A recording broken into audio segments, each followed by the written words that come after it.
Yo, what's going on, Maple Hut fam? Welcome back, and today I'm going to be showing you guys how I very generally edit my videos in Adobe Premiere Pro. So I'm thinking about doing a series. I'm probably going to be doing a series between Adobe Premiere Pro and Photoshop, like a video, maybe one video a week, more if you guys request it, on just general stuff on what I do inside of my computer outside of the gameplay. So in this video here, this is one of my older sessions. This is the Discord video I was just talking to you guys about. So yeah, let's get right into it. Right here, I have my video clip. And when you're recording, sometimes you have an audio clip associated with your video clip that will show up in one of the audio regions here. So as you can see, 1, 2, 3, V1, V2, and V3, these are all video tracks. A1, A2, and sometimes be A3 or whatever. You can right click and add and delete tracks whenever you want. But this is where your audio tracks go, and this is where your video tracks go. So depending on what your use for audio or what your use for the video is, you may or may not want to keep the audio track that's associated with the video track. In my case, I did not want to keep the audio track that was associated with this video track because the audio was messed up, and I record my audio in Logic anyway. So I went ahead and right clicked and deleted the audio file that was associated with this video file. Sometimes you have to right click it and click unlink if it's linked to this video clip, and then delete it from there.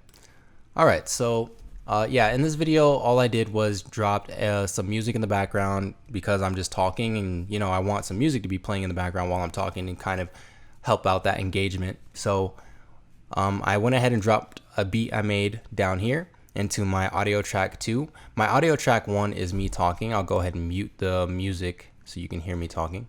Hey, what's going on, everybody? Welcome back to the Maple. All right, so yeah, that right there is our audio track where we're talking. This right here is our beat. And as you can see, I muted me talking. When I unmute me talking, interested in joining this Discord server, go ahead. So the M is mute and S is solo. So if I just wanted to hear this, go ahead and leave a comment below, and I'll go ahead and just want to hear the beat, I can hit solo. Okay, so when you drag your beat in here, the waveform is typically going to be really high and really loud because the beat that you drag in is, unless it's a background beat already, the waveforms are going to be, you know, really loud. So what you want to do is when you drag it in, you can see over here the waveforms are really loud. This is my edited version. What you want to do is right click it, go to audio gain, and adjust gain by. So adjusting gain is essentially turning up and down the volume. So in my case, what works well in my videos is anywhere from -15 dB, which dB stands for decibels, anywhere from -15 dB through -30 dB. So kind of mess around with that, whatever you want your levels to be in your video if you're looking for background music. In my case, this beat was set to -20 dB, or I adjusted it by -20 dB. So I'm going to go ahead and hit OK. And that's why you can see the waveform being much lower than this over here, because this over here is the unedited version of the beat, unedited form, and I'm going to tell you guys why in a moment. So up here you can see our video track, and to hide and show certain video tracks, you can just hit the eyeball right there and it'll blank out the video track. So if you had multiple video tracks, you can see what is underneath, what is on top. Whatever video track is on top is what you will see. So if I had another video track right here, it will be showing whatever video is on top of this video, and it wouldn't be showing this Discord screen here unless I hit the eyeball, and which then it would cut through this video track on top and show what is beneath. So yeah, okay, so what I like to do in my videos is, yeah, while I'm talking, I'll have the beat lower. So here's an example. But I do want people who are, you know, the beat's there and you can hear it, but it's not too loud to where it's overpowering my voice. That's very important. But say towards the end of the video, once I stop talking, and you can see the audio clip of me talking here cut off, and this is where I want my beat to get louder, since you know, I'm not talking and I want the audience still to continue to be engaged. So what I'll do is I will fade up the beat. So say in this case, if I just delete it and drag this out, This is the beat adjusted by -20 dB. So what I'll do is when I want the beat to get louder at a certain point, say right when the video is transitioning to the next part of the clip, I will cut right or generally in the area that I want to increase the volume at the transition. I'll cut it there. I'll select the right side, meaning, you know, the rest of the video is what I want the beat to be louder or quieter, depending on your situation. I would then right click the part that I want to make louder, and then I would adjust the gain by, let's say, plus 15. I want to increase the volume by 15 decibels. So in respect, it's still down -5. Depending on your case, you know, you can up this higher or not, but my beats are pretty loud, so -5 works for just the end of my videos. So now you can see an immediate change in the waveform. Over here being really low because the adjustment is down by -20 dB, and then on the right side, it's only down by -5 dB, so the waveform is much higher, it's much louder. So what you will do to make a smooth transition from the lower end to the quiet end is you will do a constant gain. So I'll just go ahead and play it right here so you can see what it sounds like without the transition.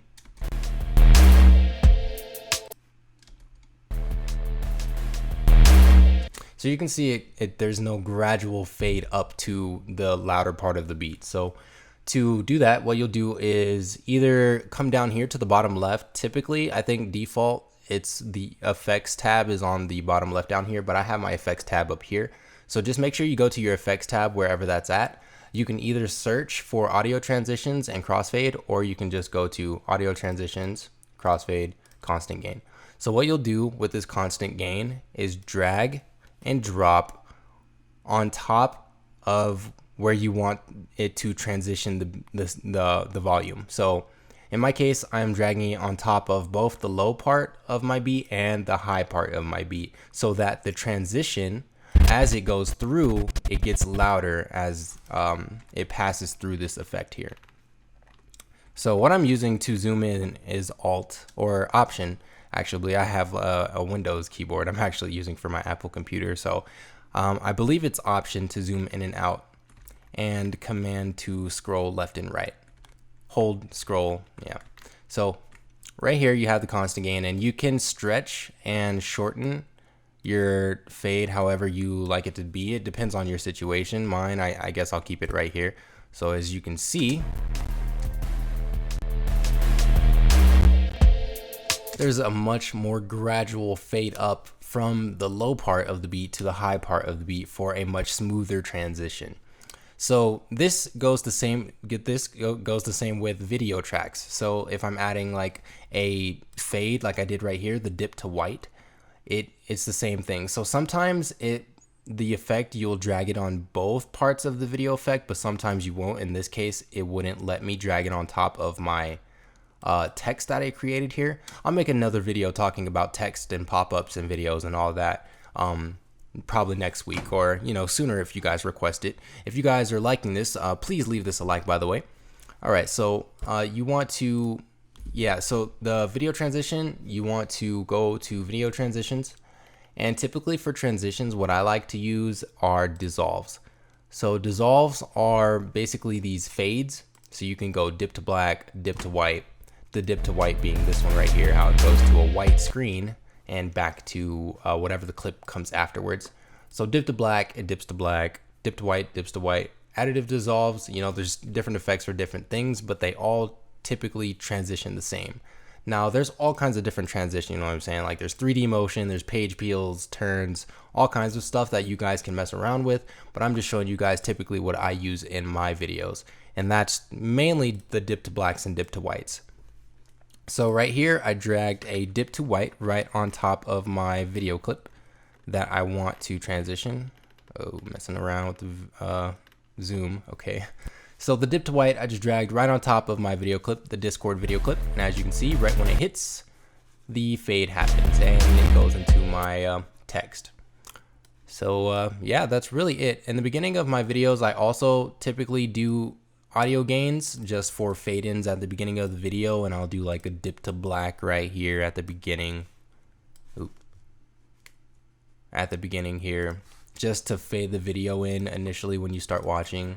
Hey, what's going on? Just for that aesthetic piece or whatever.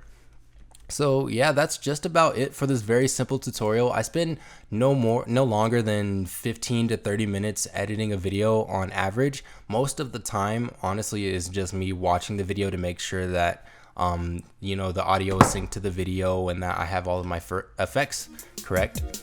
But yeah, that's really it. If you've enjoyed this video, please leave us a like and subscribe. Hit that bell notification for whenever we're dropping videos. You'll get an email or a notification on when that video is released. Also guys, we're affiliates of Amazon now, so if you guys are interested in buying from Amazon and want to support the channel, check out the links in the description. This is a great way to support the channel. And as always, have a great day. Thanks.